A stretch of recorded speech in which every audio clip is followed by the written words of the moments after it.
এই ছোট্ট পোকাগুলো হচ্ছে ব্যাঙের বাচ্চা। এই ব্যাঙের বাচ্চাগুলো চায়নাতে চাষ করা হয়, আর এই ব্যাঙের চাষ চায়নাতে অধিক পরিমাণ বেড়ে গেছে, কারণ তারা ব্যাঙ দিয়ে এমন কিছু করে যেটি থেকে তারা লক্ষ লক্ষ টাকা আয় করে থাকে। হ্যাঁ বন্ধুরা, আপনি ঠিকই শুনেছেন। প্রথমে এই চায়নার শ্রমিকগুলো অধিক পরিমাণ খাবার দিয়ে ব্যাঙগুলোকে লালন পালন করে থাকে। একটা ব্যাঙ যখন প্রাপ্তবয়স্ক হয়ে যায়, মানে যখন ব্যাঙটি মোটা তাজা হয়, তারপর এই ধরনের ব্যাঙগুলো দিয়ে করা হয় আসল কাজ। কিন্তু কি করা হয়, চলো সেটি দেখার আগে তুমি যদি এই ছবিটিকে সুন্দর মনে করো, তাহলে ভিডিওটিতে লাইক করে চ্যানেলটিকে সাবস্ক্রাইব করে দিবে। আমি জানি খুব কম মানুষই আছে এই ছবিটিকে লাইক করবে।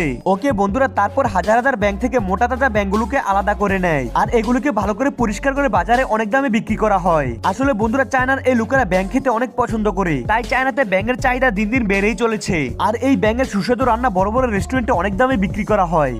এই ছোট্ট পোকাগুলো হচ্ছে ব্যাঙের বাচ্চা। এই ব্যাঙের বাচ্চাগুলো চায়নাতে চাষ করা হয়, আর এই ব্যাঙের চাষ চায়নাতে অধিক পরিমাণ বেড়ে গেছে, কারণ তারা ব্যাঙ দিয়ে এমন কিছু করে যেটি থেকে তারা লক্ষ লক্ষ টাকা আয় করে